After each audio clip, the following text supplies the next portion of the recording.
We are live. Welcome back, guys. It's been 2 weeks since I saw you last. Due to the TTB being super, well, TTB, which I guess is the easiest way to describe it, we had to cancel last week because samples didn't arrive from Scotland.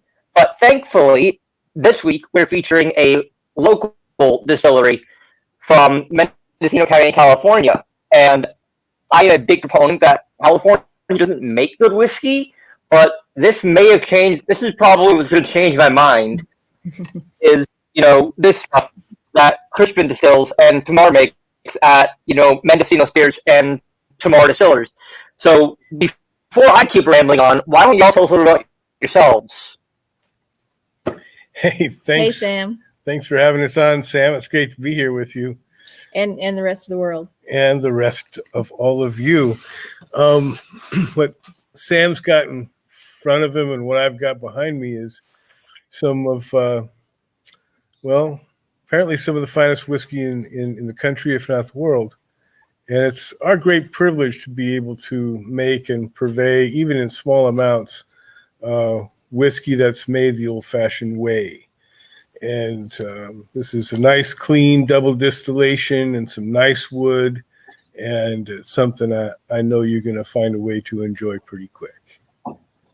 Now, Crispin, I was told you are a distilling geek and that you love getting nerdy and nitty-gritty down to the mash and the proof and the water and all that stuff. So we're going to have a lot of fun going through all of that over the next couple hours. That's right. That's right. You can ask me anything, and you're likely to get an answer. I like how he just says an answer. Not a good answer, just an answer. Well, I've got a lot to say about how our product is made, and I know you're going to like what you hear. So, where can we begin? You tell me. Where do we begin? I have the bourbon open, but the rye malt is right here and ready to be opened. All right. Well, let's start with bourbon then. And I'm going to just say, let's start with introductions. Oh. This is Crispin Cain, and I'm Tamar Kaye, and we distill in Mendocino County, California. That's right. And you can find us on out there in the world on mendocinospirits.com and tamardistillery.com. But I'm mostly going to let these guys ramble. I might try it occasionally. But yeah, Crispin Cain's been distilling since 1989 and started making brandy here in Mendocino County with Jermaine Robin. I was negative 3 years old. Yeah. Oh, wow. Yeah, right. Right. So a lot of people come to us at trade shows and they come and taste our stuff and work the room and come back to us and say, why is this good? And that's Crispin's 30 years of experience, I think, really shining there. And the information I got from my master in this craft. I was but a humble servant in the distillery to the mastery of Hubert Germain Robin. And I was glad they called me. I was glad he asked the right questions in the interview, and I'm glad that he chose me all those years ago to come work with him for the time that I did. And during that time, I was exposed to a tradition that he reminded me is more than 5 centuries old and perhaps even 1,000 years old in terms of the Charente method of double distillation that's used in cognac, which is the same method I'm using to make the whiskeys. Now, can you dive into a little bit for the viewers who don't know the Charente method? Can you explain it a little bit? And also please explain who Germain Robin is, because I feel like a lot of people are more familiar with, especially recently, arguing than they are with Germain Robin. Well, Hubert Germain Robin was a gentleman from Cognac, France, who came to California and started a distillery in wine country here in Mendocino County. using premium grapes to make brandy. And they brought a old cognac still over from France, and then 2 and 3 and 4 of them. And when I started, it was a small 320-gallon pot that had this history. And it was a wonderful thing. What Hubert brought to this country was information that many of us did not have before he came. And that information includes, careful use of the fire under the pot. It includes close attention to certain condensation temperatures that lend themselves to making better spirits. And the choices we make for cuts, there's a second distillation where there's a head, there's a heart, there's a tail. And that heart is what we're after to save for aging, blending, and drinking. And the information I got from Hubert about making those choices, and many of the choices that lead to the day we're distilling, because none of it is any stronger than the weakest link. And so these choices during distillation are very important, and they're not about economics. It is about quality at that point. And it makes a huge difference, in my humble opinion. Not running the still fast. And it even goes back to the choice of ingredients, to how those are fermented, and how those are prepared for fermentation even. And, the choice to create essentially a malt wine, because I come into the fermentation from a winemaking perspective. So I'm adding enzymes and champagne yeast for fermentation and achieving fermentations that are completely dry. All the sugars, all the glutens, all the starches, most of the proteins have all been consumed by enzymes and yeast. And at that point, we're able to go into a direct fire still without any threat of burning and with perfect fractionation during distillation. And all of that makes the choices I make, which almost seem second nature now. But it's all those things are truly vital to reaching the point where we're in the bottle. The choices after distillation in terms of the use of barrels and sources of wood and so on, well, that's even more to talk about. But you see what I mean by second distillation. So let's actually back up 31-ish years to when you got started distilling. I want to talk, focus on that a little bit. So, let's rewind time for a second and talk about Crispin as a young, new distiller. What started it? What clicked in your head where you're like, you know what? I want to make alcohol. Well, that's a great question. Thank you for asking that. The fascination for it actually goes back into my childhood, and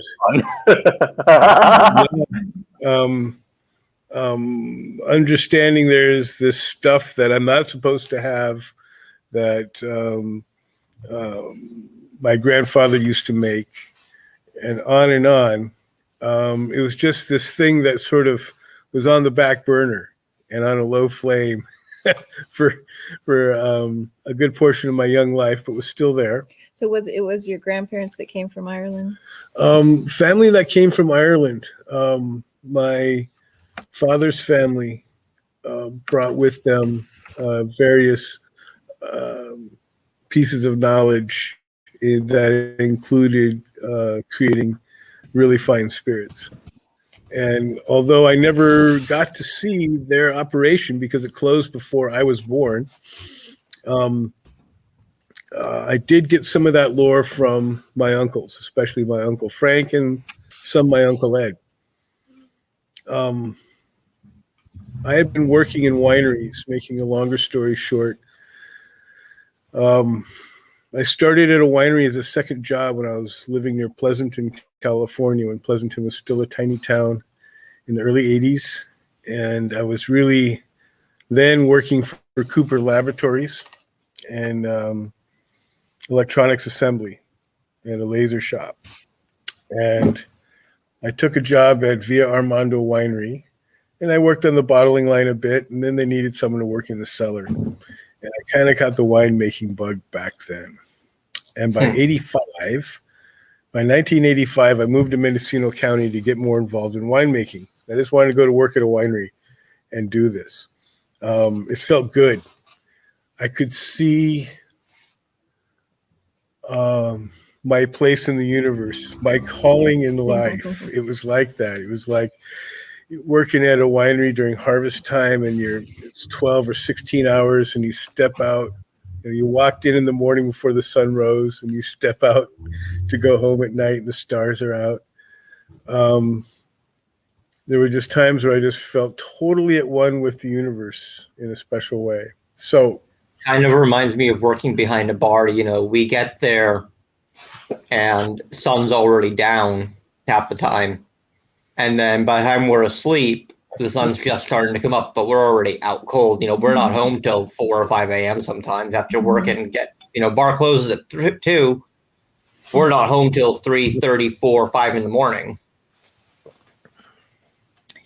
Gotcha. So Crispin had a good time making wine, obviously, and he's gained a reputation as someone that paid attention to detail. That's definitely one reason why they called.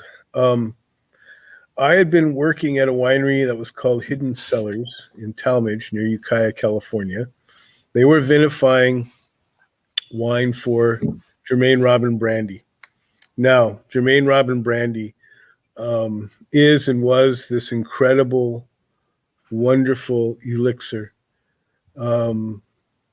So well made and so tasty, and they had different kinds, kind of different brandies that were finished differently, and they had a pear, and they had apple, and they had grape, and there was more, but there'll be nothing like it again in the United States for a long time,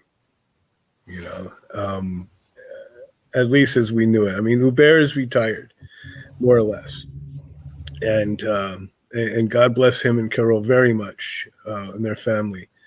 I'm so grateful for the lore I got from Hubert and the time I had with him.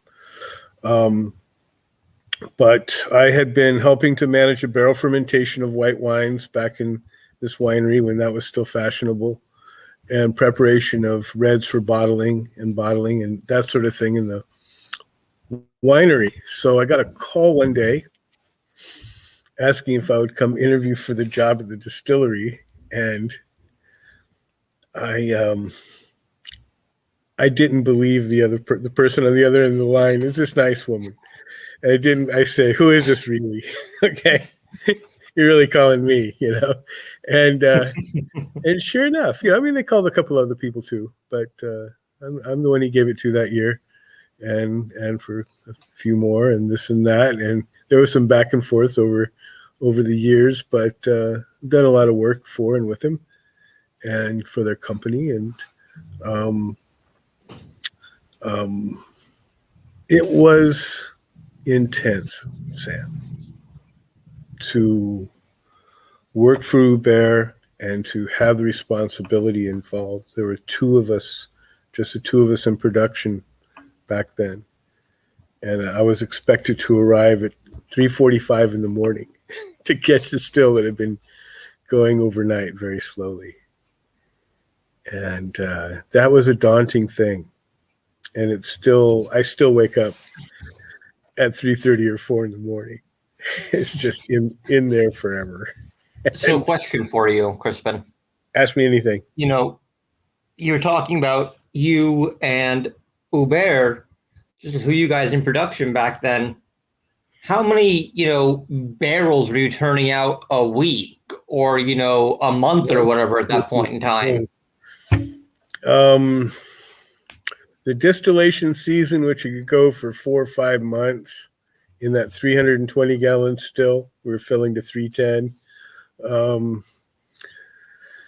That 4 or 5, even into a 6 month, would yield 80 to 100 barrels, but 350 liter barrels, like 90 gallon barrels, okay, or 92 gallon barrels. So a season.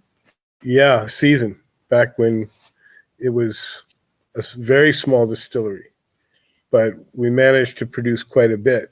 And the still that Crispin was able to work with for so many years came from France, but it was an old cognac still that had. Do you want to? Right, So it was a beautiful, like you said, 320 gallon still, but it was hand hammered copper, like they don't do anymore. Set in masonry, and part of it was a polished sand casting on the inside, and it was really it is still a really wonderful still. And walking in, like getting up there way early in the morning, and you open the sliding door, this highly polished brass handle, and catch the smell of the distillation of the grapes being run, and whether it was Colombard or Sauvignon Blanc or Flora or Zinfandel and Pinot Noir.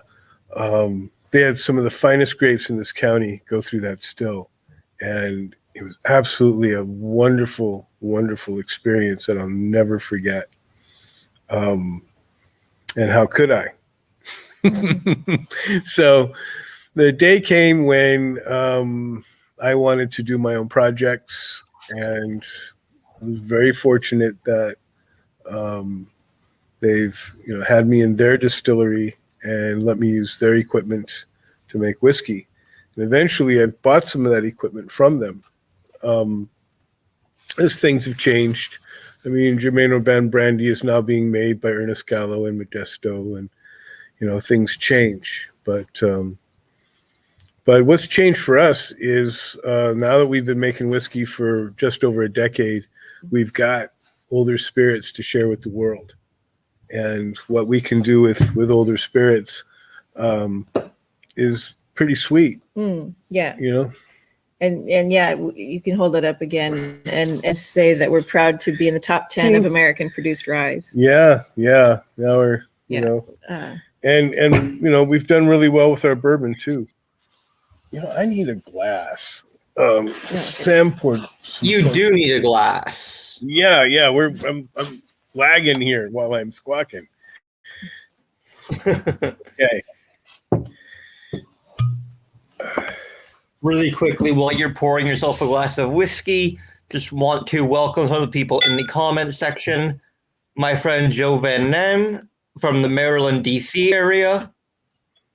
George Metric. Lee Rodrigues. And Scott Bozzoli. Thanks for tuning in, y'all. Hey, everybody. Hey there.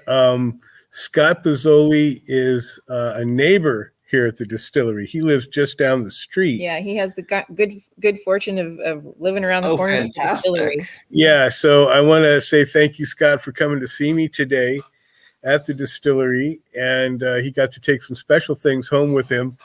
And it's really good to see Lee there. Howdy, Lee, our dear friend, and everybody else that's here. Wow,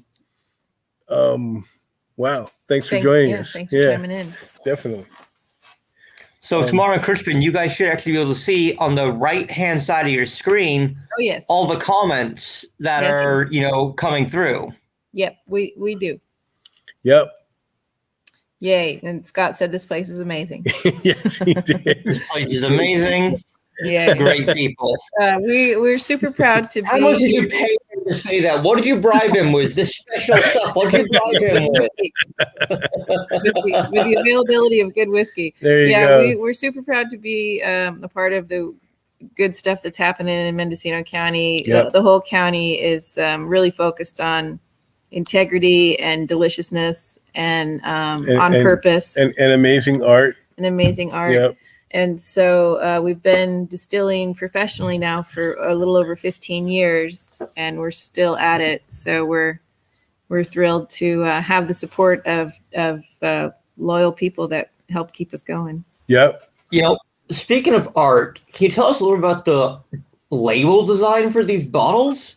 Because they are very artistic, very, what I expect to see, like chapel stained glass windows. Right. Not what I expect to see on a bottle of whiskey. We've been working in collaboration with the Color Mill in the town of Fort Bragg. They have a great printing shop and design business.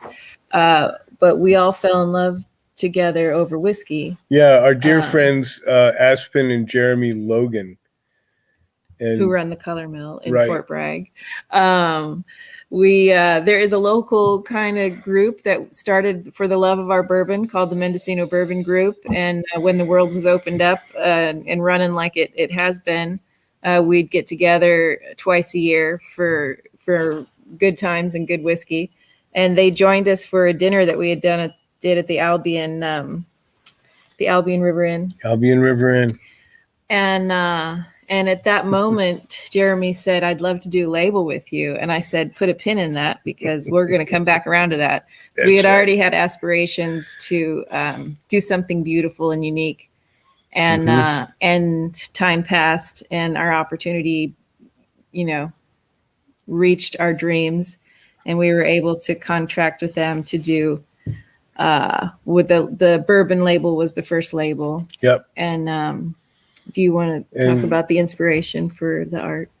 The inspiration for the art is, the Art Deco movement and Alphonse Mucha. And I wanted something like this, inspired by that school of art, on a label for whiskey for a long time. And making that come true has been a lot of fun. Working with Jeremy and Aspen has been really great. We went back and forth a bit on design, and he really hit it well on these labels. And Our Lady of Bourbon is really about the spirit of California, and that intrepid and wonderful aspect of being bodacious here in California. And the Captain Fletcher's Private Reserve is a genuine guy. Captain Fletcher built the Navarro Inn when it was a mill town in the 1800s. He built the mill. Yep. And he was, but he was really known as a very generous innkeeper, and no one would leave his place hungry or in need was one of the things remembered about him. And we have been long involved in the restoration of the Navarro Inn for probably 8 years. And so we worked in collaboration with the Save Navarro Inn nonprofit. And so we're happily giving 2% of all the sales for the Captain Fletcher Rye to the restoration of the inn. And it is totally in respect to keeping it local and just bringing that point home. Somebody said the labels are gorgeous, not in charge one. Thank you, not in charge one. And then the third one, Joseph name too. That we'll send to you, Sam, and forgive us for not sending it sooner, but we just kind of got it labeled. The 5-year-old gin. I know we're here talking about whiskey, but this has been. I'm gonna highlight you guys, show your layout for a second, so everyone can see that gin bottle. Yeah. This has been aged gin, aged 5 years in Limousin oak. So this was a new 350 liter Limousin oak barrel from Vicard Tonnery and Cognac. It was a medium plus toast. And, well, this bottle's a little down, but the color is absolutely incredible. And it is so incredibly fab. I really love the aged gins. And complex. Yep. So that'll be an after show thing for you to ponder. Yep. But we'll send you off a bottle. We'll send you some, Sam. You're going to love it. I do enjoy a good gin. everyone who watches hopefully understands that whiskey is and has been my passion, my love for the better part of 4 years now. But I've not been doing whiskey for very long. I'm 28, 29 this November, and my love affair with whiskey started when I was like 23, 24. Oh, wow. And God bless you for diving in deep. Yeah. My wallet doesn't agree with you, but my palate definitely does. Did you want to talk about what makes the 8-year rye delicious? Well, let's get to the rye in a second. Okay. I want to go through the bourbon a little bit because, we've been talking a little about your history. And we talked about the labels. We haven't actually talked about the proper whiskey yet. So we'll get to the rye in just a little bit. We do have plenty of time, you guys. We have until 6 p.m. Oh, that's true. So we have plenty of time. So we don't have to worry about cramming everything in. So let's talk about the whiskey a little bit. This is a 3-year straight bourbon. So first of all, the question arises, the rye is, it's an 8-year rye versus a 3-year bourbon. So why such a young age-stated bourbon when you have such a high age-stated rye? Well, just to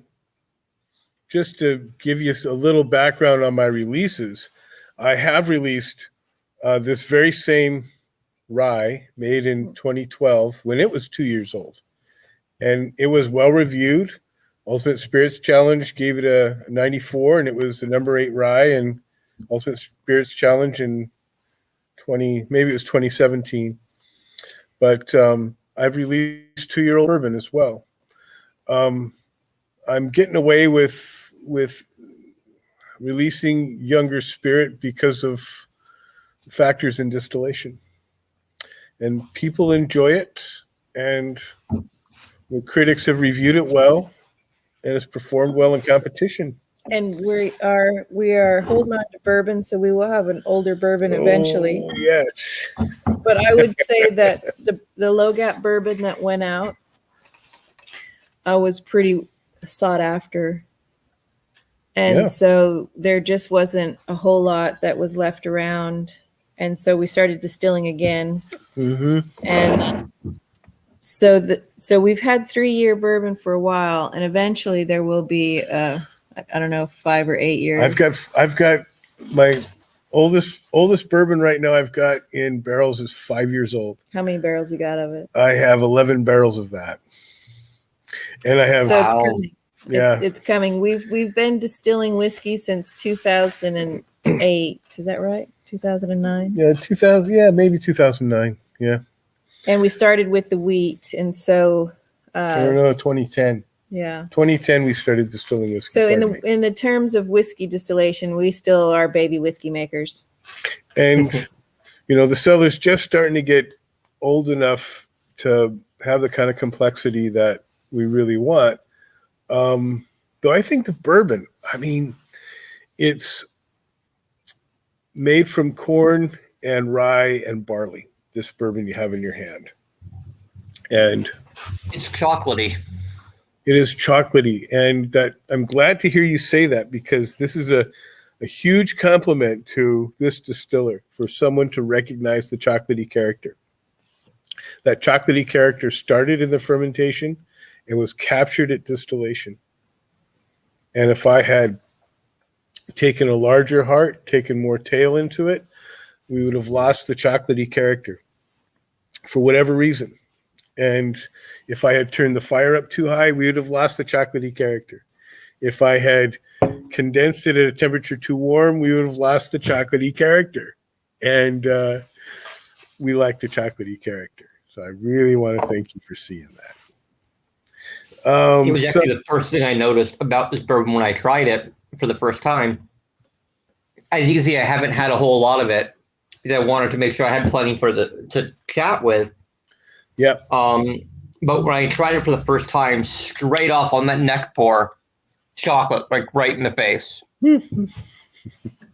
Actually, you know what, really quick, Scott asked a great question. Okay. And that's something I was going to ask as well. What's between the Low Gap and the Mendocino Spirit Bourbon? Well, there's not a lot of difference, I'll tell you, in the current bottlings. They're both bourbon. And they both have bourbon with rye and barley or barley and rye in that order. And so there's not truly a lot of difference. Though the barrels were different, the tank it came out of was a different tank when I bottled those. And ultimately, there are people that tell me that the Mendocino Spirits Bourbon has more of a hazelnut character than the Low Gap does.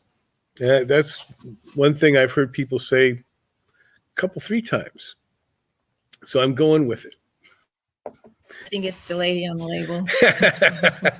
Ultimately, they're both bourbon. And they're both straight bourbon whiskeys. Yeah, and Mendocino Spirits is us doing what we've always wanted to do. We're kind of taking authority of our own destiny. Yeah, it gives us a little more control over distribution. It gives us more control over production. It gives us more choices, more good choices to make. And I found that there are people that absolutely love the Low Gap bourbon and people that absolutely are stuck on Mendocino Spirits. And we're happy to please everybody. I'll keep doing it. You mentioned distribution, and if I can just jump in here real quick, I don't mean to keep interrupting. I'm sorry. You're good. It's something I'm working on. I get told, hey, Sam, shut up. And I'm like, oh, you know what? You're right. I won't say. And by the way, this is a really friendly, casual chat. Feel free to swear as much or as little as you want. My channel is well known for being, kind of PG-13 R-rated. Okay, so, all the fucks and all the, shits and goddams you want. Speaking of distribution. Yes. Where can people find this? Mendocino Spirits right now is really in California, but we're happy to be all over our fair county. Outside of Mendocino County, Total Wine has taken us on, and we're happy that Pleasant Hill, Total Wine, and two in Sacramento have just reordered Mendocino Spirits. So it's a great place to ask for any of our products. Soon, we will have a buy now button on our website that we can ship to anywhere in California. And we're working on Kentucky is the next state. We're going direct to consumer. Yep. I cannot wait for that to be passed, so that DTC can be done. California, Kentucky, California. I'm really, really waiting for it to get passed. Yep. Yeah. Yep. Kentucky has done nothing but make it easier for us to get in and eliminated a bunch of their regulations around it and then made it so we could. It was pretty cool. So we just got the go ahead to sell direct to consumer in February. And I think it was late March, we got UPS to give us the green light to ship. So we got a question from Donner Pass Whiskey. Yeah, Donner Pass is asking which town. We're in Redwood Valley, which is just north of Ukiah, inland in Mendocino County, off of 101. And Redwood Valley Market has our spirits. They own a few stores, Talmadge Store and Southside Store in Oak Knoll and Ukiah. The coast has us from Fort Bragg to Point Arena and all points in between. And he says, cool, there's Sacramento Total Wine. We'll check it out. Nice. Awesome. Yeah. Thank you. Thank you very much. So what about for our friends on the East Coast? Any distribution out east now? We're open to being connected with distribution. Yeah. But in New York, we have Mendocino Spirits signed up with LibDib. So we're kind of waiting for a retail store to put us on their shelf. We've got a few people with connections working on it.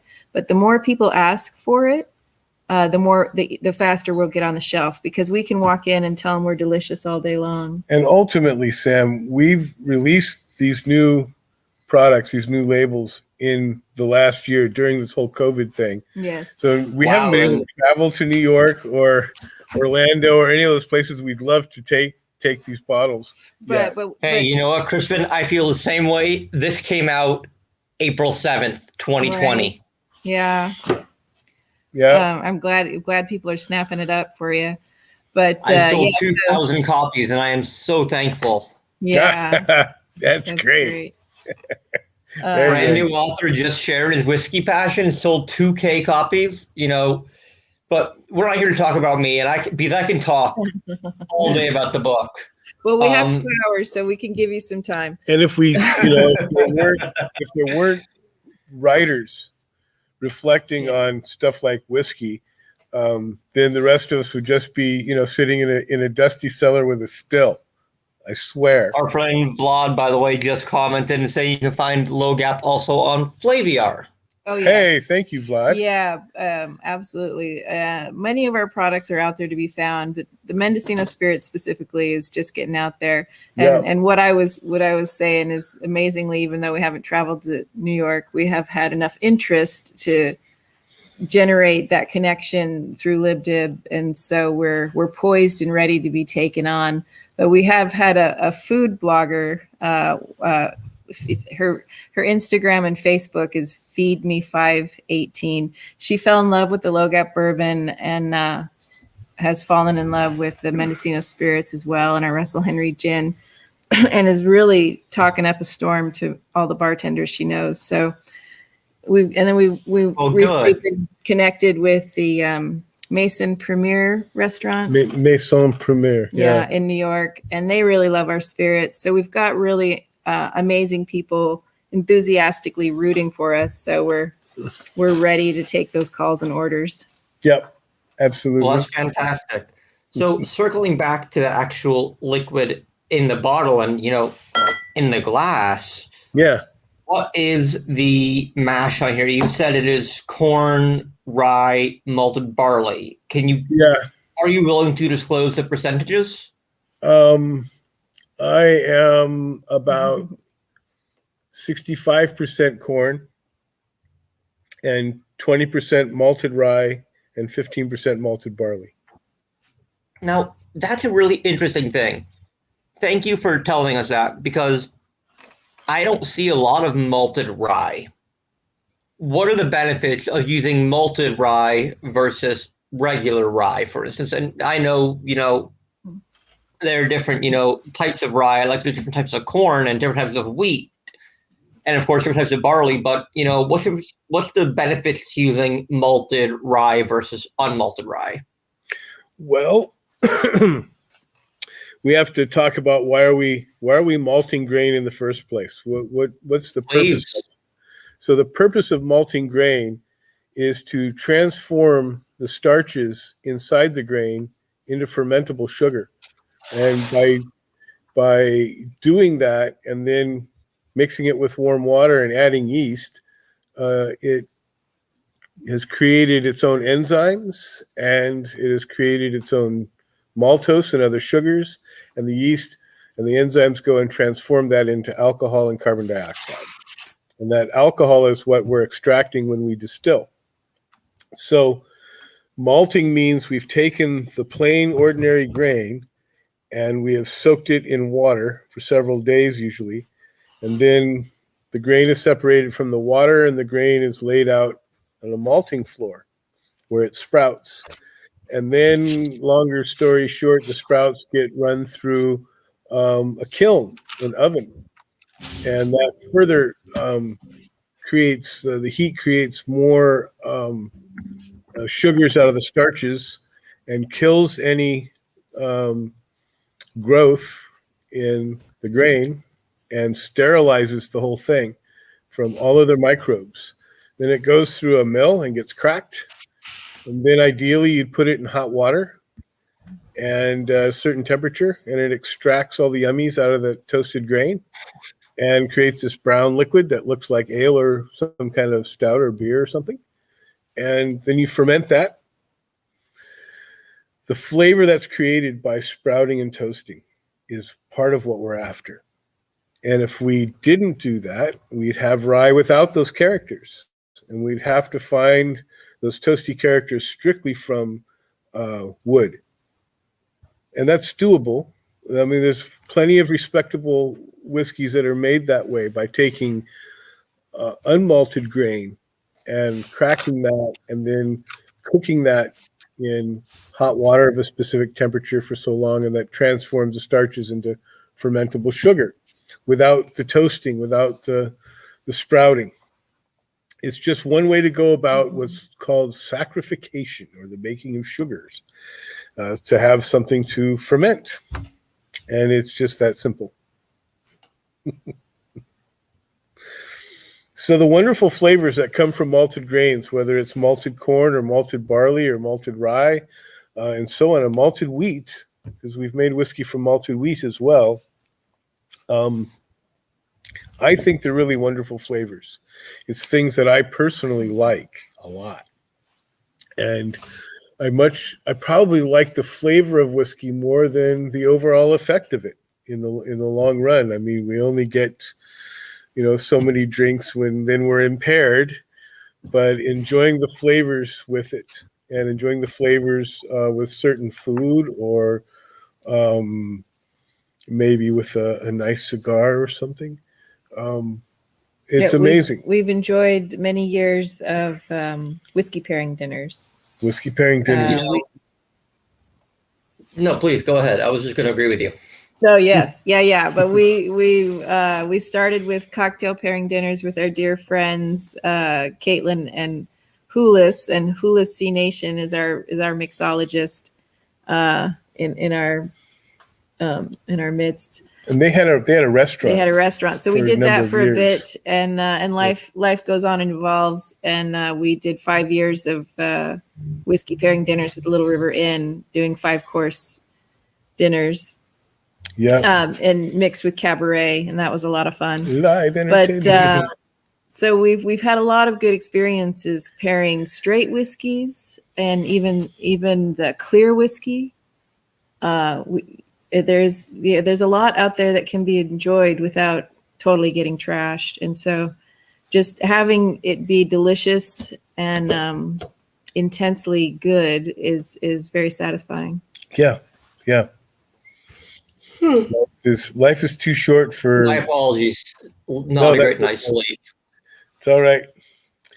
I want to agree with you guys 100%. It's, it is hugely undervalued, just the flavors of whiskey or tequila or other spirits in general, versus, everyone thinks I'm crazy when I say, I would enjoy the whiskey if it tasted the same, even if it didn't have the alcohol. I don't drink it always for the impairing effect. I drink it because I enjoy the flavor. Yep.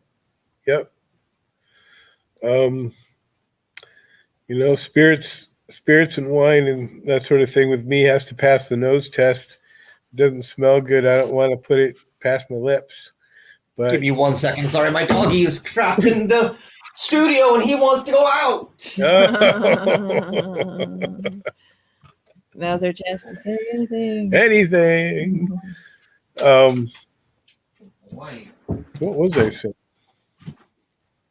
You were talking about the spirits and the flavors, but we were talking about how, it's not just the alcohol that we care about. We actually care about, the flavors and the aromas and, actually being able to taste more than necessarily imbibe. Mm-hmm. And there is a large number of people out there that just want to drink to have the effect. And we see that and that's an okay choice, in moderation. But we definitely made things that were delicious for ourselves and for our friends before we were doing this. For the world. Corinna Marshall says, "I love this team. Yes, we love you too, guys. We love you, Karina." But yeah, so we never drop that quality, that level of quality. And so when people do come to us and say, why is this delicious? I do say, because we love you that much more. But we don't want to ingest the bad stuff. And so we have no desire to pass on anything that's subpar to our customers. That's right. It's of course not. Why would you? Right. Yeah, it's really important to us that we present something that is presentable and close to perfection. So, Crispin, going back a quick step, sure. Why do you think that so many of these new non-alcoholic brands just taste like peppered pickle water? I have seen a lot of them go by, and I've heard from people that have tried them, but I don't think we haven't actually tried that. But I saw yesterday on Camper English's post that there was 112 different non-alcoholic labels. Mm-mm. Oh boy! And Sam, I've got to say, if you've tried something that tastes like peppered pickled water, well, by God, it's probably peppered pickled water. I mean, that's if it looks like a duck and it sounds like a duck, it must be a duck. So pepper pickle water. I'm glad we're forewarned. Yeah. Lee does have a question, but I just heard and we can touch that on a second when we get back to the bourbon. But I'm really curious as to what these distillers, because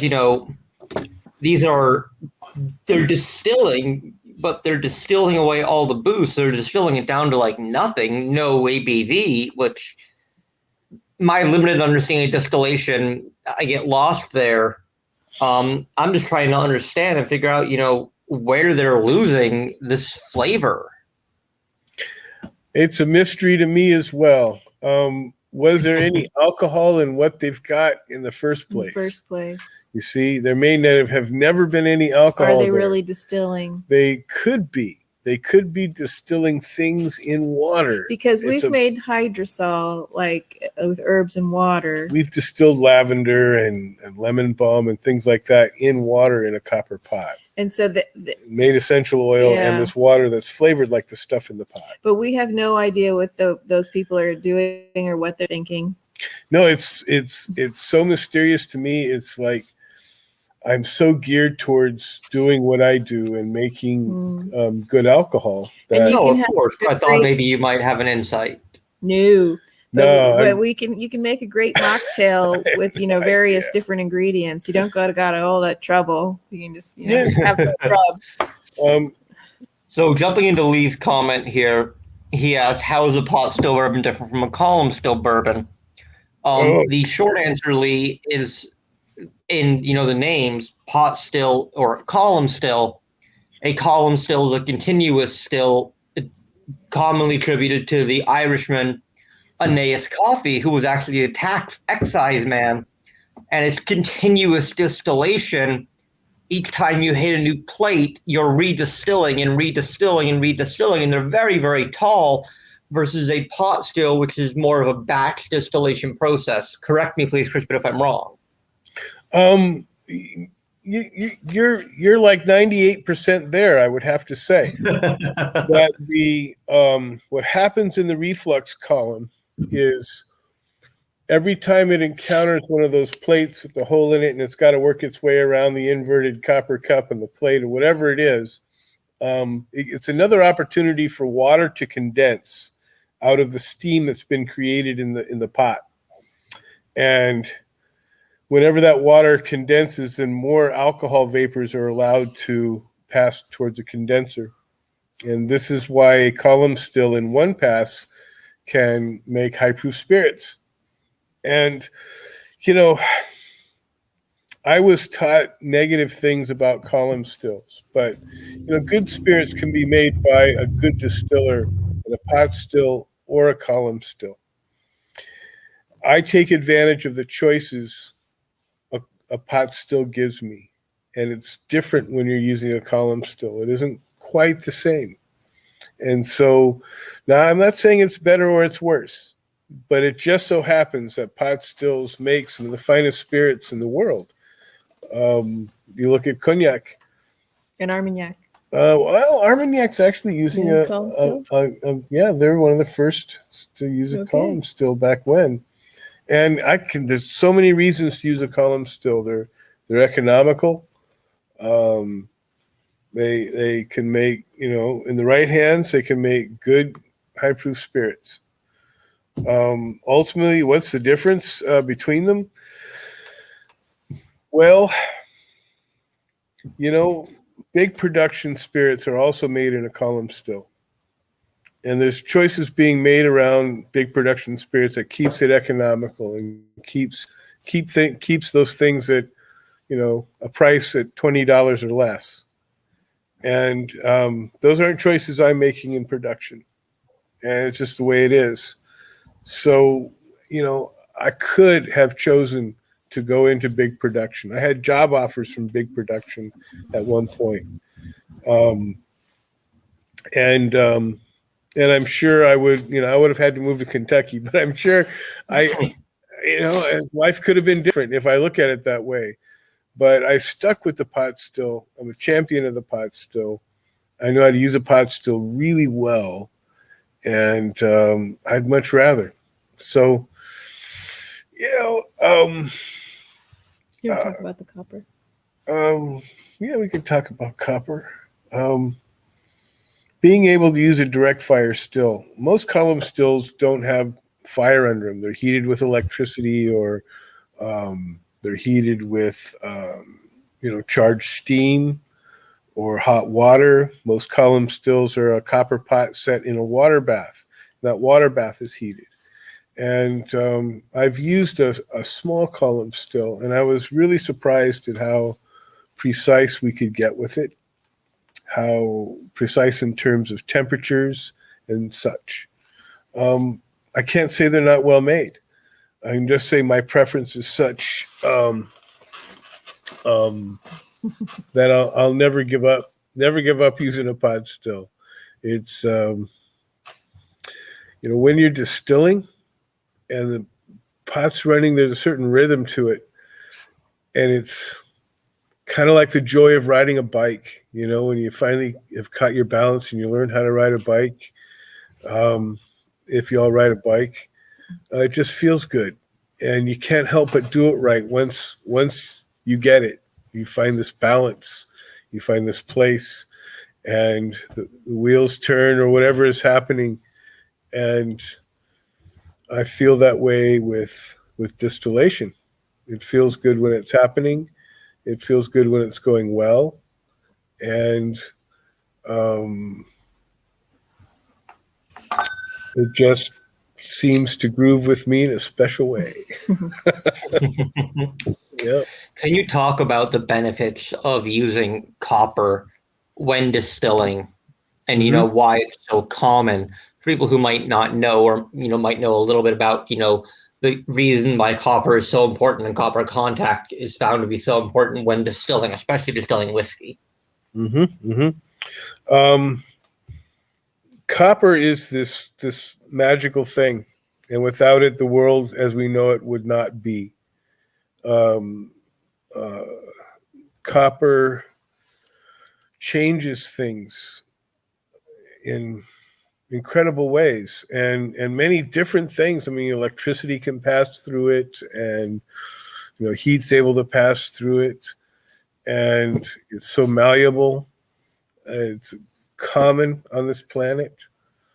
We need it in our bodies. We need it outside of us. It can kill germs that would kill us.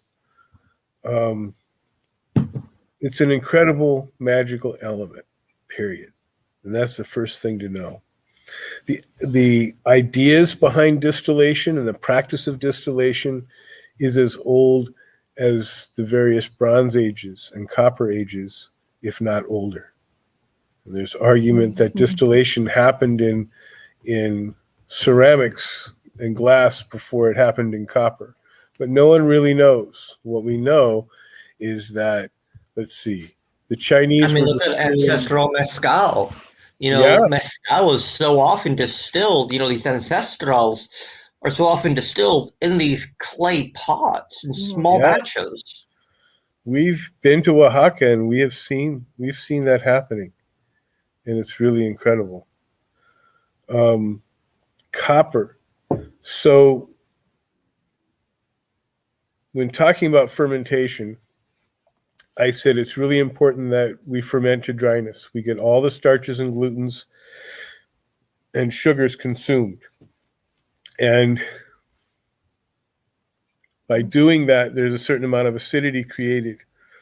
If at the day my fermentation is done, let's say we're making bourbon, the day fermentation's done, and you take a sample of the fermented liquid and you taste it, and you immediately spit it out because it's very acidic and unpalatable and undrinkable, right? By any means. 10% alcohol, I'm sure, maybe even 11, but undrinkable. So that going into a copper pot and applying fire to it, and the copper gets hot and encounters those complex organic molecules, including the acids and so on. It's an amazing transformation. What happens? The sour liquid eventually comes out of the still.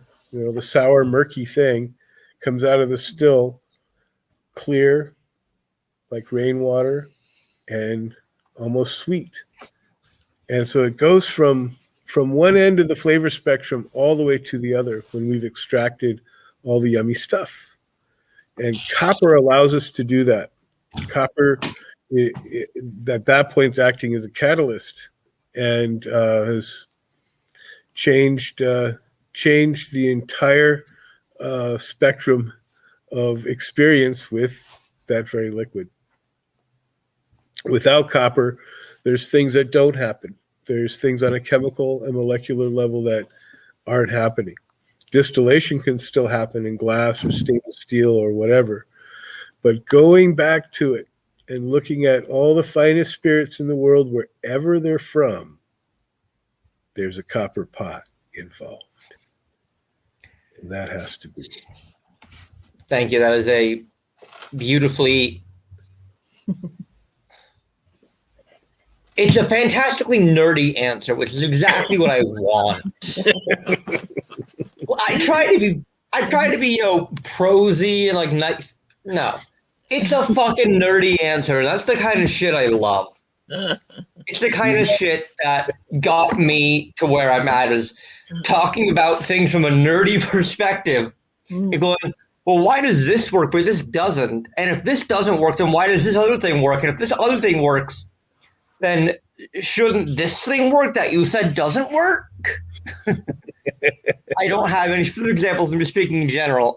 Donner Pass Whiskey asked, is there any interest in doing a single malt aged in ex-bourbon or in sherry casks? Doing a single malt aged in, I got an interest in that. I really haven't done a lot of barley malt whiskey. I did some early on, and I've blended, and I certainly want to make some more. So you're not the first person to ask Donner Pass Whiskey. Thanks, Donner Pass Whiskey, for that. I have been aging malted rye in a variety of barrels, and we'll get to that when we figure out we're done with bourbon, and we'll start talking about the rye and what happens with that. Well, good thing I was about to pour that. I will pour some too. And I'm glad Lee loves the big wooden barrels in the background. Oh yeah, they are very impressive. Because here we are between the barrels. Between the Barrels sounds like it would be a great name for a podcast. Yeah. There you go. We might be back to Between the Barrels with your hosts, Tamar, Kaye, and Crispin, Cain. Joined this week by Donner Pass Whiskey out of Sacramento, California. All right. Now, my big question is, will we see a cask strength bourbon anytime soon? Already done. With the Low Gap label. Yep. For the Mendo label, then. The Mendo label. And will it be a commercially available product, or will it be, like a one-off or like a distillery only? It might be a distillery only. I might bottle a barrel for that purpose. That would be cool. But we do have barrel strength bourbon and barrel strength corn available, and not to detract from your rye discussion. No, we've got to show it. Low Gap. Low Gap. Hang on, let me solo you guys real quick. Yeah, raise it up so you can see the color. Oh yeah. Oh, here's a better bottle. There we go. She says we got a better bottle. We got a fuller bottle. I got a full bottle. So last year with Low Gap, from the 2017 production, I bottled 1 barrel of straight rye malt whiskey, straight, and 1 barrel of straight corn whiskey, and 1 barrel of straight bourbon whiskey, all at cask strength. Of this one here is 61.4. I think the rye was 62. And I forget what the bourbon was right now, but all above 60. And the great thing about it is, one of the great things about it is I bought barrels from Kentucky Cooperage in Kentucky, and they are curing rough split staves for 3 years in the open atmosphere before they make barrel staves out of it. And it just makes a huge difference. So we'll continue to come out with some cask strength, but we're pretty excited about what we've done. And I want to get back to the rye, but you wanted to mention. I did. So about thanks for asking about. You wanted to mention something else about this. That I entered it in the San Francisco World Spirits Competition. Right. I said this corn is so yummy, and yes, I only bottled 1 barrel, and I still have plenty of it left if you talk to me. This is so yummy. I was really taken because I didn't think this whiskey would be so yummy. And I But you distilled it right. Yeah. Yeah, Vlad, thanks for commenting on that. Yep. So I sent it into San Francisco World Spirits Competition, and because you're blown away. So we hope they are. We know they're judging this week. Yeah. So. The results will be out later this month. Oh wow! You sent it into this year's SFWSC. Yeah. Oh yeah. They might even be tasting it right wow! Even as we speak. Yep. But all my friends are up there: Josh Gelfand, Steve Beal, Summer Jane Bell. Yeah. Some fantastic members of the industry in the Bay Area. Yeah. I saw Virginia Miller's sweet face go by on Facebook this morning. Yeah. One of the judges. So we do have cask strength. Mendocino Spirits labels will continue to emerge as they do. The next label that we're working on is actually gin. We kind of went backwards and did the aged gin first, and the next will be the dry gin. But taking it back to rye. Rye. Absolutely. Okay. Rye. This rye was the Captain Fletcher's Private Reserve 8-year-old rye, 8-year-old rye malt whiskey, by the way. We submitted that to the Ultimate Spirits Challenge 2020, and they were happy enough to give it a 95. Which put us at number 10 in the category of American rye. We're very proud of that fact. And speaking of cask strength, everything that was judged better than us between 1 and 9 on that list were all cask strength ryes. And this one is 47. It's 47.3. So we snuck in at the end with a non-cask, but I don't want to tell too many tales, but I would say the reason we did do any cask release is because Paul Pacult kind of encouraged Crispin to jump in that stream. Yep. Real quick. This is a rye. Yes. 100%. No. 100% malted rye. So what makes you say no? This tastes too good. Oh, that's what we hear. Yeah. It's 100%. There is no rye bread. There is no pickle. There is no pepper. There is no vegetal earthiness. I used to love rye. But over the last, year and a half, my palate shifted away from it. And, I was a little, honestly, hesitant to taste it. I'm like, okay, I'll probably end up drinking the bourbon the entire stream. But I always have to do my due diligence and taste a rye because part of, being a reviewer is, if you get it, you have to give it an honest, fair review within the best of your ability. This is so fucking good. This is honey cake. This is just. Thank you. Yeah. Yeah, the 2-year rye that we released under Low Gap was really well received, and there was various shows. I think it happened 2 or at least 3 times. Different old guys would find Crispin at pouring events and come and hug him, tears coming down their cheek for the rye, and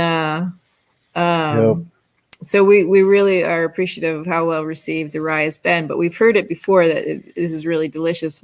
What's different, and I think one of the things that's different is that it is 100% rye, and the way the distillation's happening, and the malt was not toasted. It was a medium toast on the malt. It wasn't toasted very dark. And so some people will toast the rye malt very dark. Some people are making rye from grain that hasn't been malted at all, so it has more of the vegetal character. But because the grain is malted, it lends itself to this other range of flavors I was talking about earlier. The caramel and the honey cake. Yep. And this was my first attempt at making rye in 2012. Almost a berry-like quality too. That like natural sweet berry, like a raspberry or blueberry almost. Not tart like a raspberry, but it has that kind of sweetness. I guess more like natural fruit juices, I guess, is the easier way to describe it. Yeah, and that is a bit of the malting, that yummy toasted malted thing. Yeah, we all love malted milk balls. Yep. And then Maltesers. So my mother's English. Okay. My father's in New York, and my mother's English. I grew up eating Cadbury Flake, Cadbury Cream Egg, Lady Fingers, the Cadbury's like chocolate covered fingers, and the Maltesers. Oh man, that sounds like a good life. Yeah. Also, if you're peckish, pick up a penguin. Well, it's an interesting childhood, to say the least. Yes, quite so. Well, we're touched that you're so pleased with the rye. That's right. So this rye,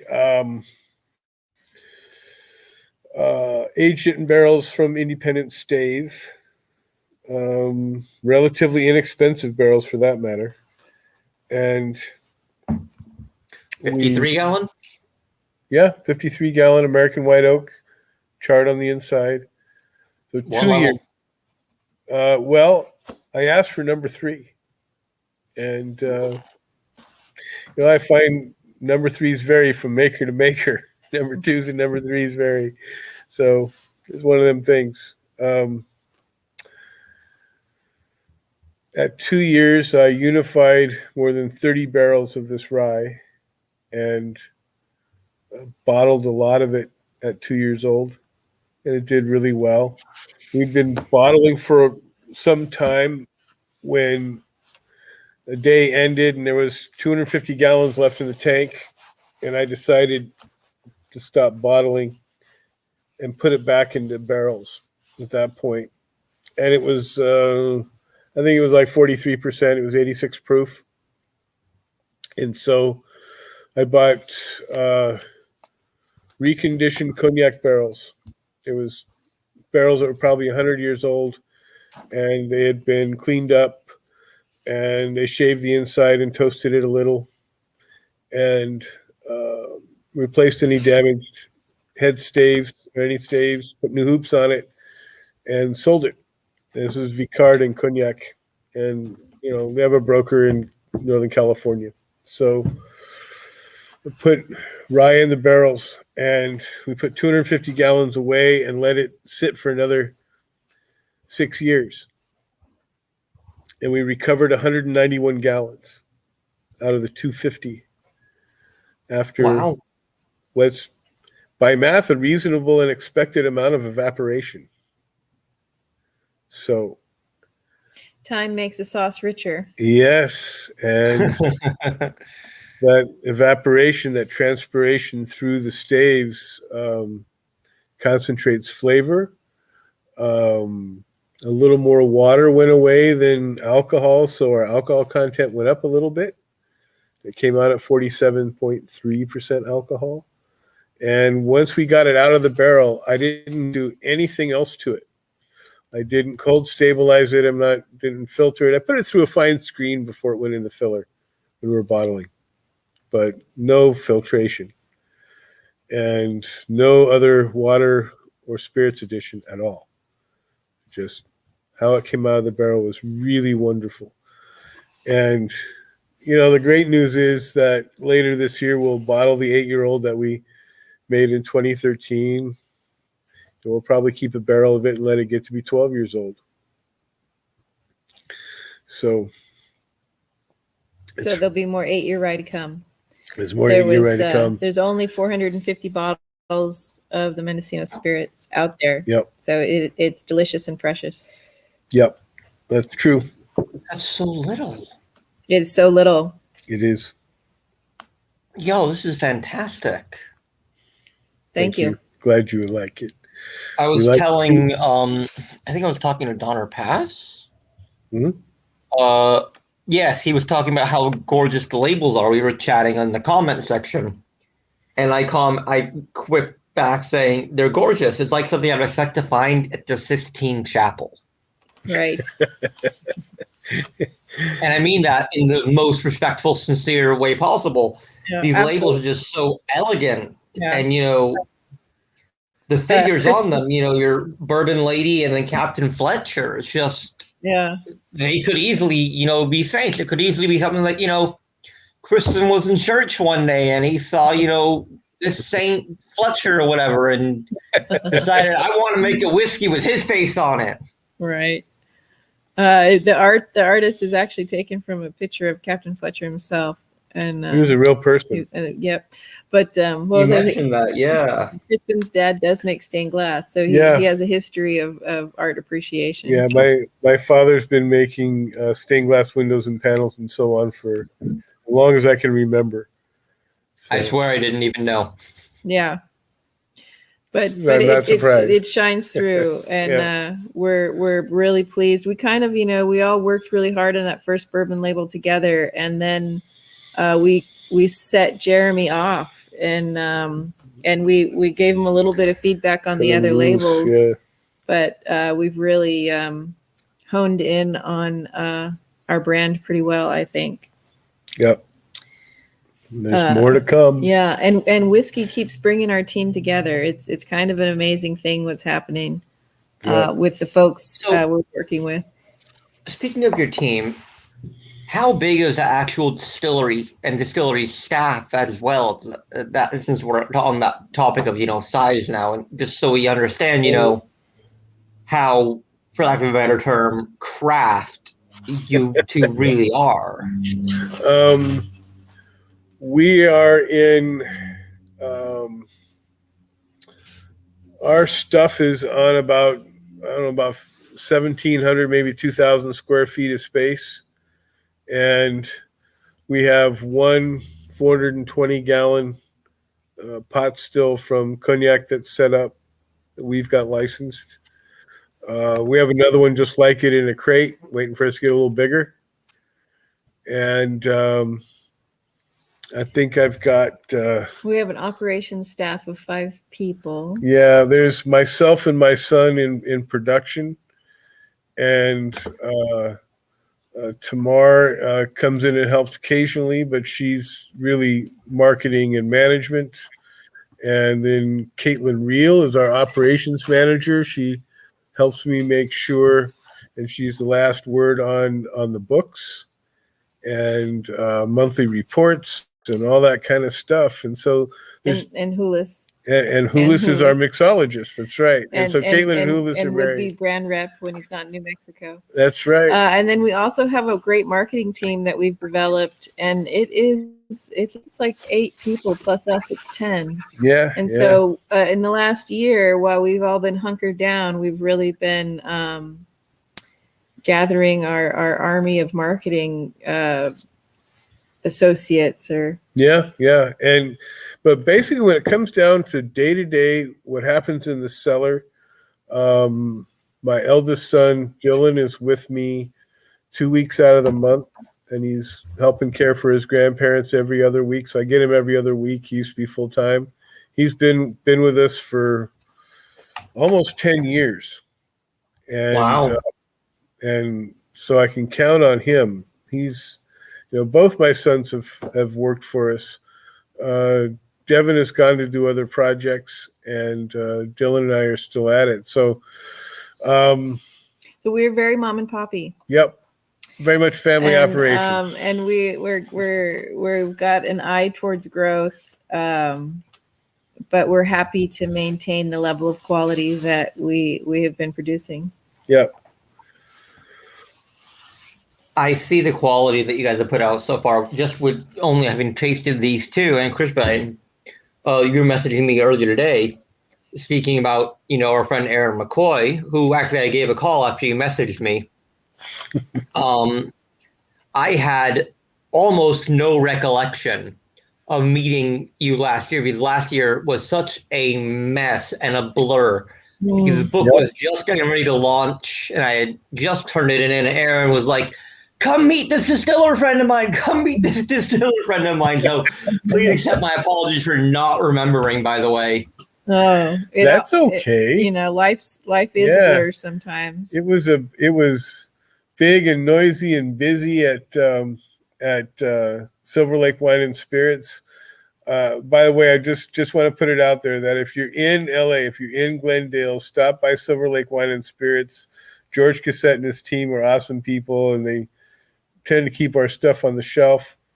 Absolutely. Please stop by Silver Lake Wine and Spirits. Support local, buy local, shop small, and if they are somehow, for some reason, out of Mendo's bourbon or the Captain Fletcher rye, ask them, like, hey, please call when you get it back in stock. I want a bottle.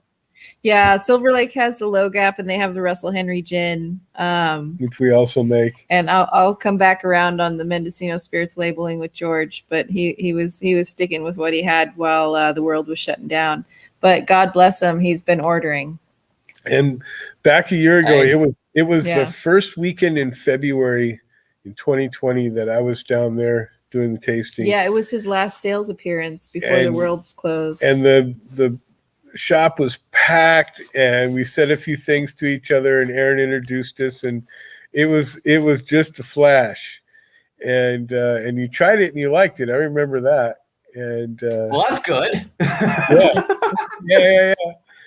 And I think I was pouring the Russell Henry Dark Gin. It's a 1-year aged gin that's really nice. And I had whiskeys too. George, we did a special bottling for Silver Lake of some rye. And so I helped him sell I think I helped him sell everything but one bottle of something. But I was autographing bottles, and people were buying, I have to get 2 now, one to save with your autograph and one to drink tonight. And what was it? It was Super Bowl weekend. So there were people coming in and buying whiskey for Super Bowl. It was amazing. And it was loud and crowded. It was. But what I was going to say is that, I look forward to seeing the quality just improve and improve and improve beyond the fantastic quality that already is. Because, obviously quality is mostly going to, I would hope stay, pretty flat at the same level of delicious. But, as more people learn about it, and maybe as y'all get a little bit bigger and start, sending it out, the quality will just get even better. Yeah, there is something to be said about the whole time and accumulation of the cyclical nature of spirits, and as time goes on, it just all gets richer.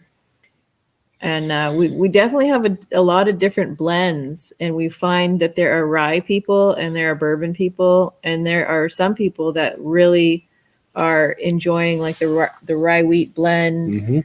I think there's some kind of bourbon blend that's going to be coming forward. There'll be. I'm working on a rye bourbon blend for sure.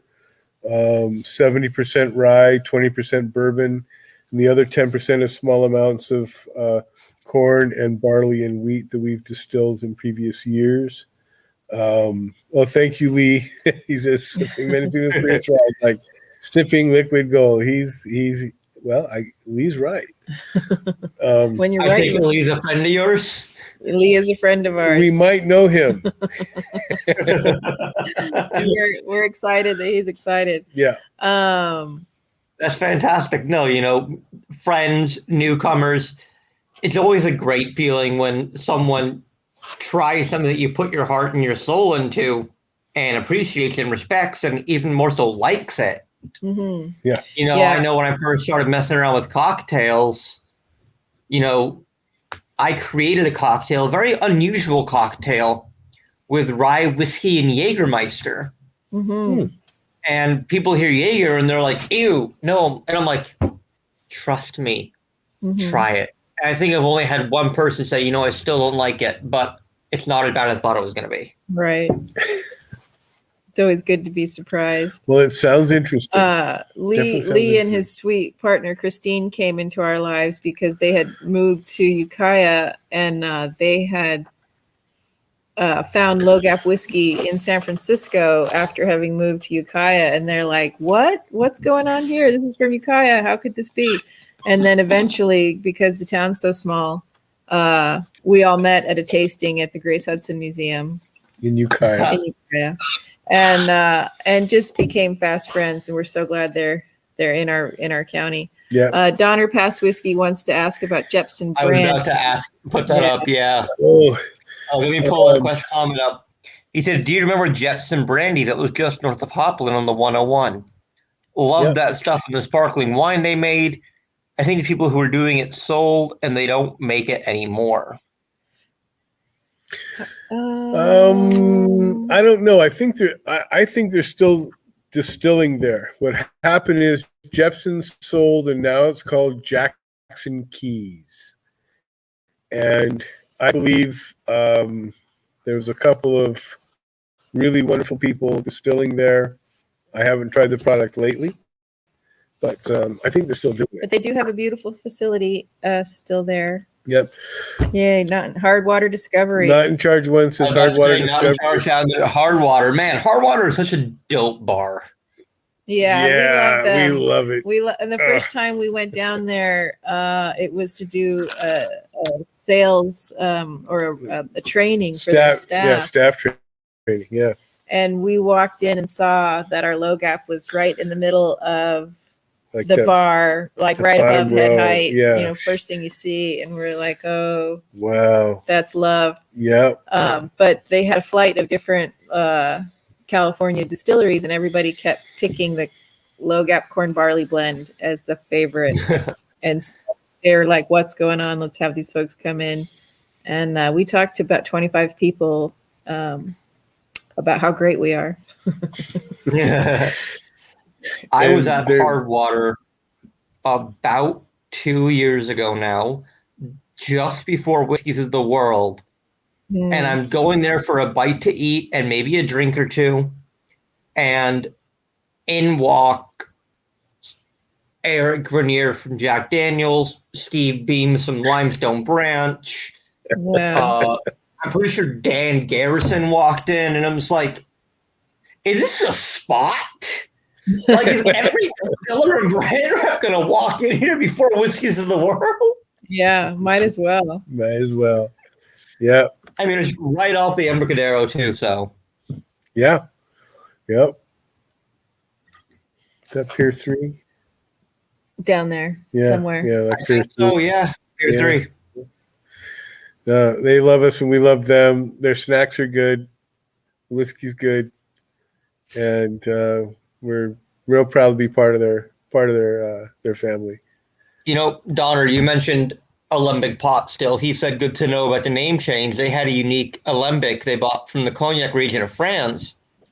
I meant to ask, by the way, Crispin, are you guys using an alembic cognac still? Yes, we are. In fact, the still we own that setup was made in Jarnac, Cognac, France in about 1800. Oh, wow. Beautiful apparatus. I love making whiskey in it. I love distilling gin in it. And it just does wonderful things for life. Would you do me a favor at the very least? Because fuck everyone watching. I love you guys, but fuck you guys right now.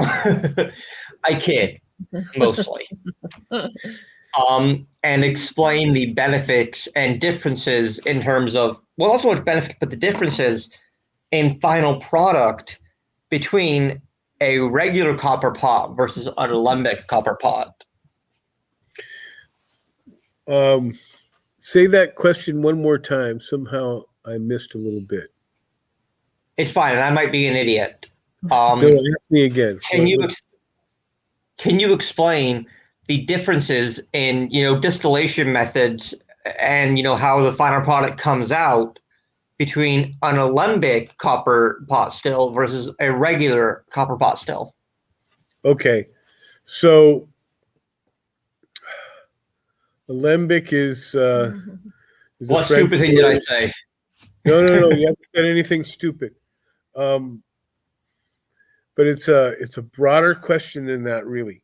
There are different kinds of stills and different shapes of stills. So some distilleries will have two different kinds of pot stills. And we can call them both an alembic ultimately because the definition of that word really is pot still. But a still that we would say is good for a first distillation, if you're making brandy or making whiskey and you're double distilling, you can have a pot that is round but has straight sides like a tin can. And it heats from the bottom, and the heat will vent around it a couple of times before it goes up to the flue. It's fine. But the shape of that, I'll just say generally makes a difference. For a second distillation, or let's say you're making gin where we want to extract specific flavors, we could use that still that's round with the straight sides. You can do that. You can do a second distillation in that. It's not the end of the world. But the still we're using to make the gin, for example, this 420 gallon, about 13 hectoliters, whatever it is, from cognac, the pot is round like an onion or a globe, but more like an onion. And I was told early on that this makes a difference in terms of extracting flavor. At the time I was told that, I hadn't experienced the real difference between the two in the end. And now, all these years later, I have experienced that, and I get it. And so choosing to go to a still of this round shape to make gin means that these wonderful flavors and aromas come over in the distillation.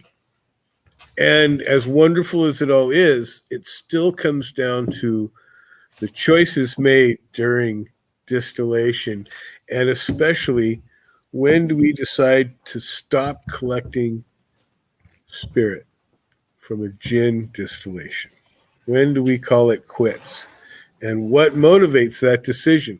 What tells me that it's time to stop collecting it? This is not what we're going to put in a bottle at this point. And again, I can't think about fucking economics. And I can't think about even how much do I have and what is its alcohol content right now, even though that is something that gets paid attention to. Because in gin distillation, what I'm doing, so we're making dry gin, is I've taken neutral grain spirits and all the botanicals that go into the gin and put them together in one copper pot and turn the fire on. And what comes out is heavily concentrated. You couldn't drink this.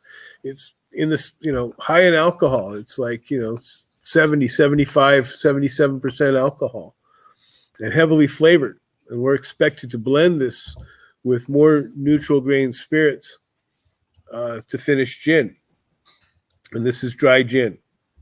So that point at which during the day of distillation for gin, when the flavor and the particular scent in the nose especially, because I'm not tasting it, I'm only smelling it, there's a point at which I recognize the flavors and characters of botanicals have crested and just crested. And not much further down from that, because the flavor during the day of distillation goes up and up and up and up and up, and then it goes down, if it were a graph, and starts being muddy somewhere down here and earthy somewhere down here. And I want the bright flavors and the bright aromas to be part of what we're calling gin. So the different kinds of stills allow us to create different effects in the end. Okay. I'm processing everything still. Yeah, it's a lot to take in, because I heard all of this when I was in my 20s, and I went, okay, just like you said. I'm not kidding. And it's like, what did it mean to me? What difference does it make? And I didn't know. Yeah. And can you do me a favor, Crispin? Anything. Explain like I'm 5. Well, I want to say two things. One is thank you so much, Jeff Sinclair. We're glad to blow your mind, and we're here for you anytime you need a bottle of bourbon. That's right. Come and see us. Soon we'll have the buy now button, but anybody can call me in California, and we can ship UPS to you right now. Yep. And then on the topic of California, you heard her. If you live in this state, if you live on the best coast in, the Golden State. That's right. You can have up Tamar Distillers, call up Mendocino Spirit and be like, hey. You can have 3 bottles per person per day. Yep. And if you want more, you have to per call person per day. Yep. Yeah. That is better. Texas is terrible, by the way. Texas needs to fix their shit.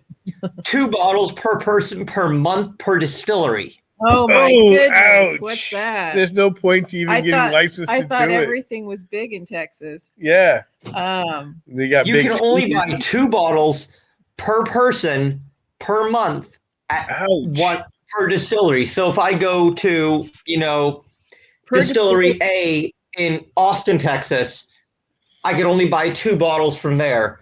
Then I can go to distillery B and buy 2 bottles there. So there's no limit to how many bottles I can buy. I can only buy 2 bottles per distillery.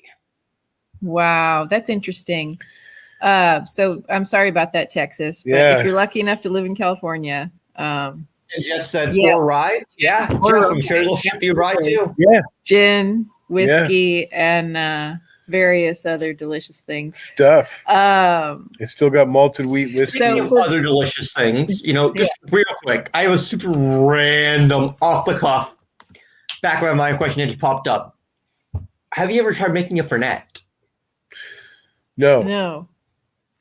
And is that an aperitif? Why? Digestive, actually. Well, the people making Fernet are doing such a good job of it. Why should I even Yes, Fernet Branca, Fernet Jelinek, Fernet Maletti, California Fernet from Geyer Spirits. Yeah, they kind of got it all wrapped up. Yeah.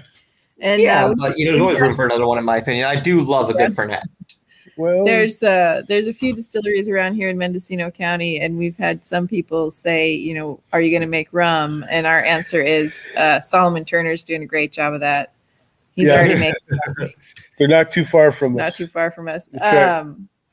So I to take it back to the shape of the still, do you want to talk about Oaxaca and our experience distilling there with two different pot stills? Oh yeah, Please do. yeah.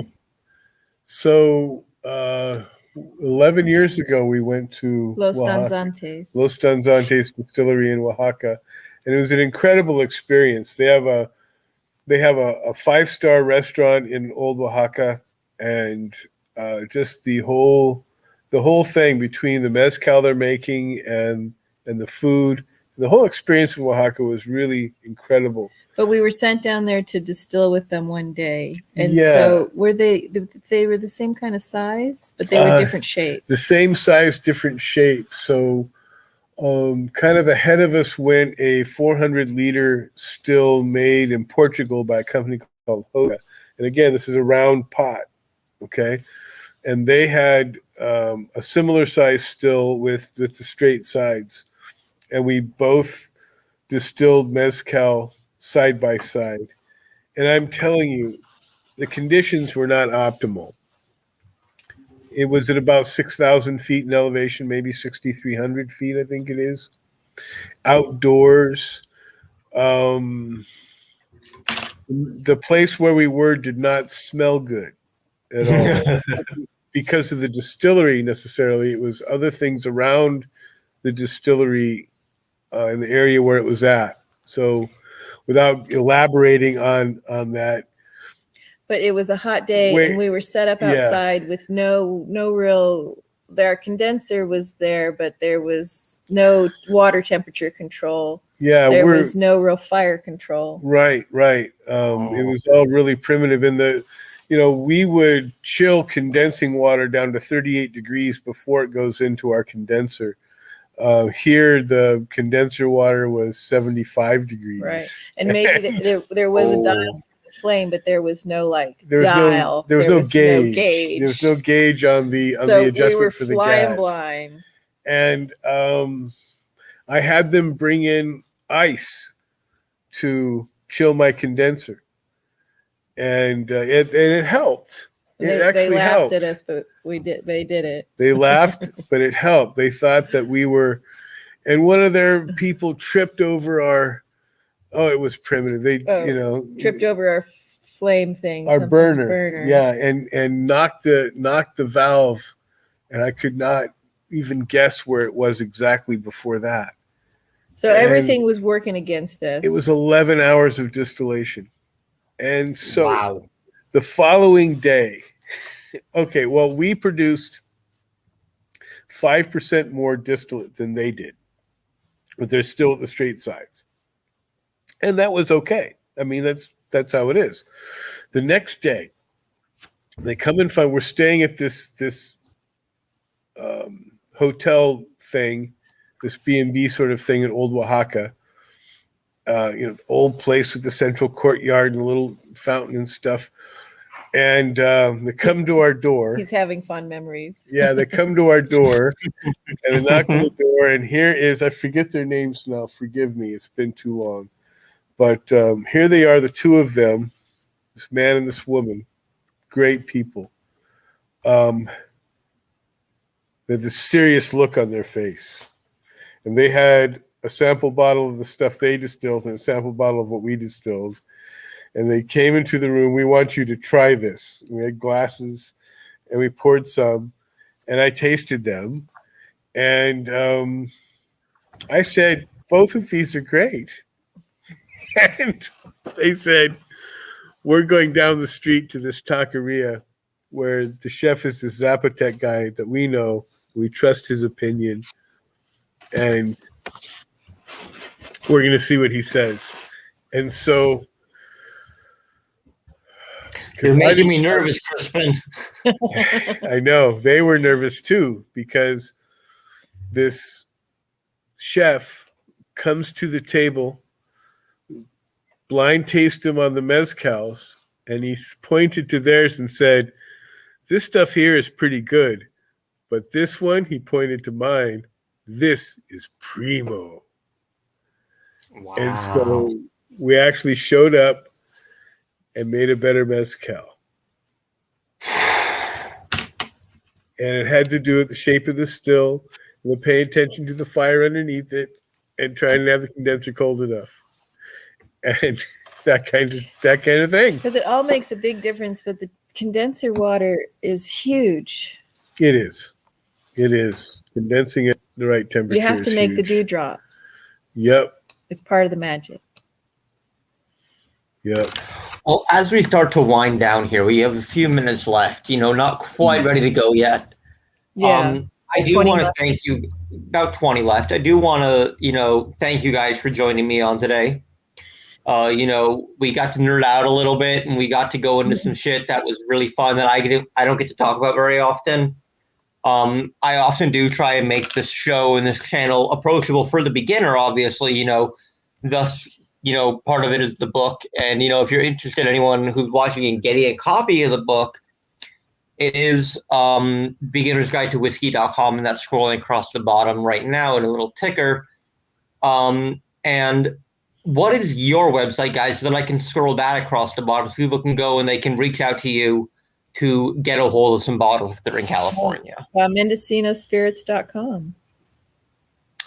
Yeah. Let's make that scroll. Order some delicious whiskey. And my cell phone number is 707-485-2068.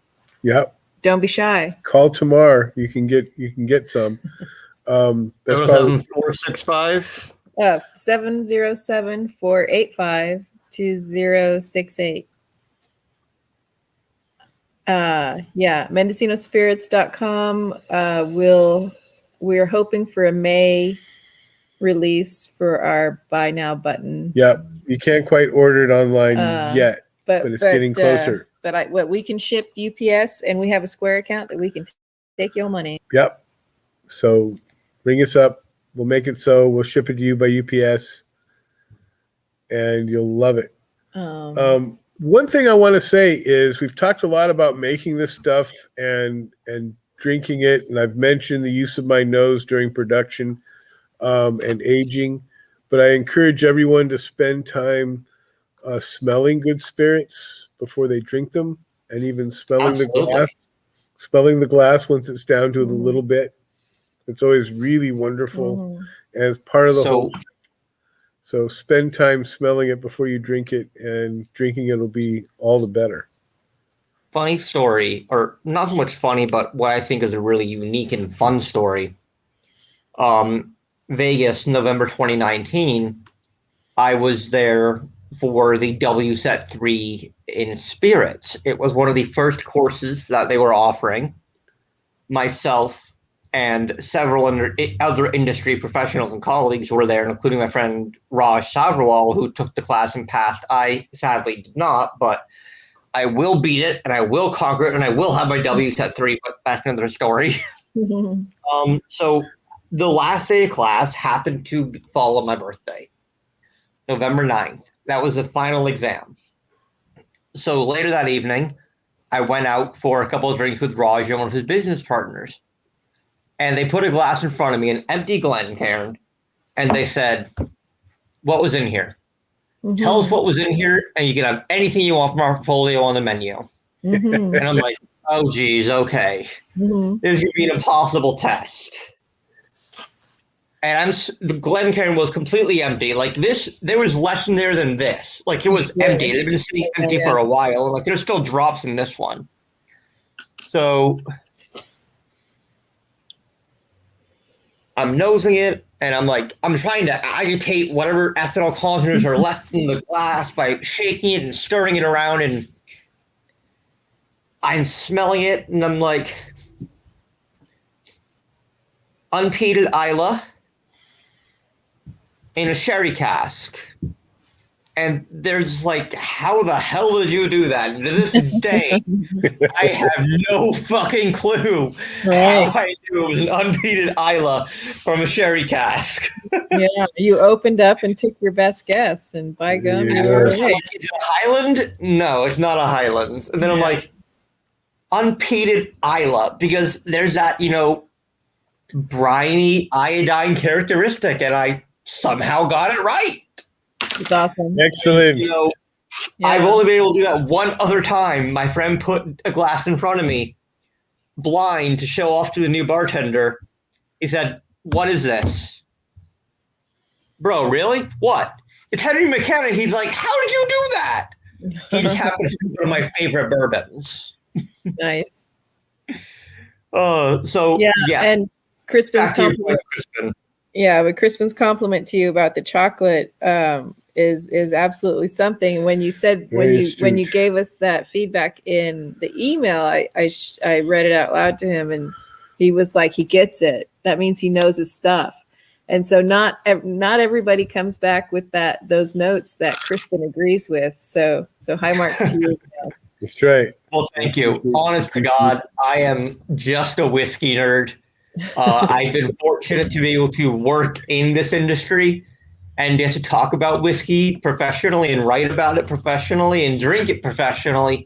So I love what I do. I love Yeah. getting to meet fantastic people like yourselves who are putting out, you know, I cannot get over this rye malt. Yeah, and we say we love what we do, and We do. if you're not having a good time, you're not doing it right, That's right. and those kind of things. So Yep. that's it's good to find that kind of integrity out there. Donner says he definitely needs to stop in and see these people and look in on what used to be Jepson next time he's on his way to Fort Bragg. Absolutely. Yeah. Our business hours are Tuesday through Thursday, noon to 5, and on Fridays we're noon to 6. And the address of the distillery is 1110 Bell Arbors Road in Redwood Valley. That's 1110. 1110. How do you spell that? BEL. Capital BEL, second word capital ARBRES Road. ARBRES Road. Yep. Ukiah, which is UCCIA, right? Redwood Valley. Redwood Valley. We're out Redwood in Valley. a kind of a suburbia area, not really suburbia area, No, urban. It's definitely urban. no, it's not urban. Urban is the middle of town. Middle of town. We All are right, there you rural. go. Rural. We're in a rural. Bell Arbors Road, Redwood Valley. Kind of Yep. nowhere, but we're everywhere, and we're in a beautiful campus with Flocana, and there's 3 Tamar distillery signs that And there's guide you. one L in our bell. Yeah. In case somebody plugs that into Google Maps, it's one L on Bell Arbors. But we're out there to be found, and the more you ask for us where you buy your spirits, we'll be in more places. Oh, that's perfect. That's perfect, Sam. You did it. That's why I like this platform. StreamYard is really customizable. I can throw up banners at the last minute. You know, Good. I am really a big supporter and a big believer in supporting smaller local businesses, you know, mom and pop shops, be they a distillery or, you know, the small little cafe down the street from where I record that makes the only gumbo that I've actually, I think, ever had. But I fell in love with the first bite I've had it. And it's been almost the only thing I've eaten every time I'm at work in the last 3 months. That's some To good the gum. point where they're like, okay, yeah, we might as well just call it like, have a button on the POS for Sam Gumbo. That's great. That's great.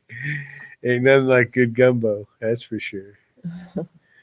Well, you know what, guys? I'm actually going to call us a few minutes early because I have some business to take care of. Okay. Nature is calling.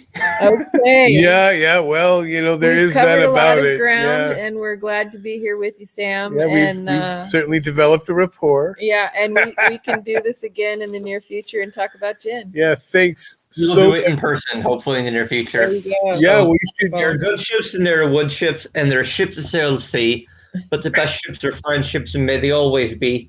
Slancheva, Tamar, Crispin. Lee, in answer to your question, this is an online OBS-esque platform called StreamYard. STREMYARD. Yay. Cheers, Jeff, and everybody All else that's right. been with us, and Donner Whiskey, and the Not in Charge, and Vlad. Yeah, Vlad's in there. and Sam, you've done a great job of hosting and doing this whole video. We had nothing to fuss about or worry about. We really enjoyed ourselves, and we love your company. And if you're ever up our way, Yeah, for sure. I will be. Believe me, I will be. All right. Yeah, there's a nice flight on Snoopy from LA to Santa Rosa. And we can spend more time between the barrels. I would love that. Two more time between the barrels. Right. Cheers. Between the barrels.